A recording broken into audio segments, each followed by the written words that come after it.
बहुत ही प्यारे बच्चों, आज का हमारा विषय वाच्य। इसमें सबसे पहले हम वाच्य की परिभाषा जानेंगे और उसके बाद हम इसके भेद जानेंगे। सबसे पहले है वाच्य की परिभाषा। क्रिया के उस परिवर्तन को वाच्य कहते हैं जिसके द्वारा इस बात का बोध होता है कि वाक्य में कर्ता, कर्म या भाव में से किसकी प्रधानता है।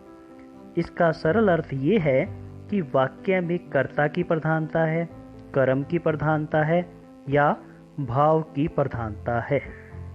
अब हम जानेंगे वाच्य के भेद। वाच्य के 3 भेद होते हैं: कृतवाच्य, कर्मवाच्य और भाववाच्य।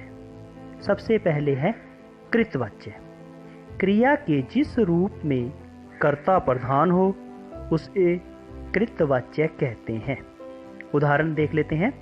मुकुल केला खाता है, शेखर पुस्तक पढ़ता है। ऊपर दोनों ही वाक्यों में सारा जो प्रभाव पड़ रहा है वो कर्ता पर पड़ रहा है, मुकुल और शेखर पर पड़ रहा है।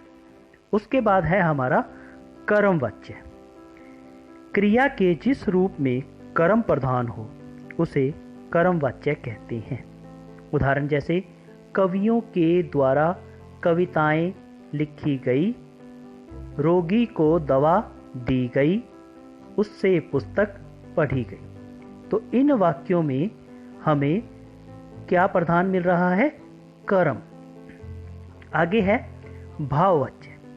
क्रिया के जिस रूप में ना तो कर्ता की प्रधानता हो और ना ही कर्म की प्रधानता हो, बल्कि प्रधानता किसकी हो?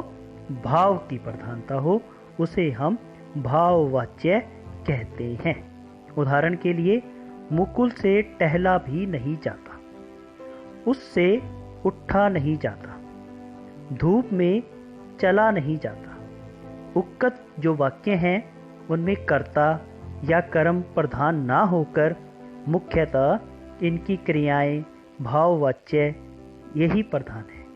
उसके बाद हम जानेंगे वाच्य में परिवर्तन।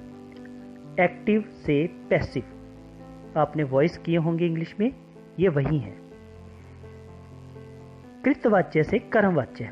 सचिन मैच खेलने चेन्नई जाएंगे। सचिन के द्वारा मैच खेलने चेन्नई जाया जाएगा। मुकुल पुस्तक पढ़ रहा है, मुकुल के द्वारा पुस्तक पढ़ी जा रही है।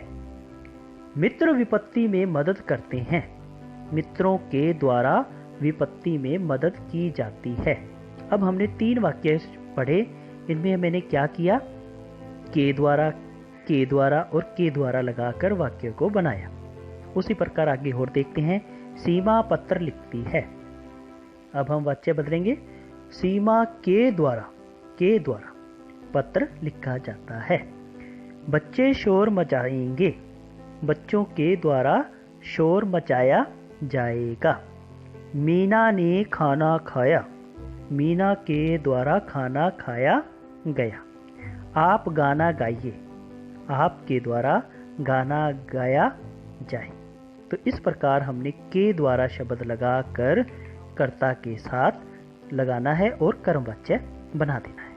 उसके बाद है कर्मवाच्य से कृतवाच्य। शेखर पत्र लिखता है, शेखर से। अब पहले क्या लगा रहे थे? के द्वारा, अब हमने लगाना है से। कर्ता के साथ से शब्द लगा देना है। पत्र लिखा जाता है। मैं अखबार नहीं पढ़ सकता, मुझसे अखबार नहीं पढ़ा जाता। लड़कियां गीत गा रही हैं, लड़कियों के द्वारा गीत गाए जा रहे हैं। मैं यह दृश्य नहीं देख सका, मुझसे यह दृश्य नहीं देखा गया। उसके बाद है कृतवाच्य से भाववाच्य। पहला है बारिश में लोग खूब नहाते हैं, बारिश में लोगों से खूब नहाया जाता है। पक्षी रात में सोते हैं, पक्षियों से रात में सोया जाता है। सीमा नहीं हंसती, सीमा से हंसा नहीं जाता।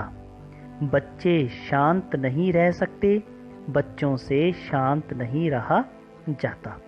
अब हमने जितने वाक्य बनाए उसमें हमने जब कर्ता से कर्म किया तो हमने लगाया के द्वारा, और जब हमने कर्म के लिए बनाया तो हमने उसमें लगाया से, और जब हम भाववाच्य बना रहे थे तो उसमें परिवर्तन करते हुए भी हमने बड़े ध्यान से में आदि शब्द लगाकर इनको बनाया।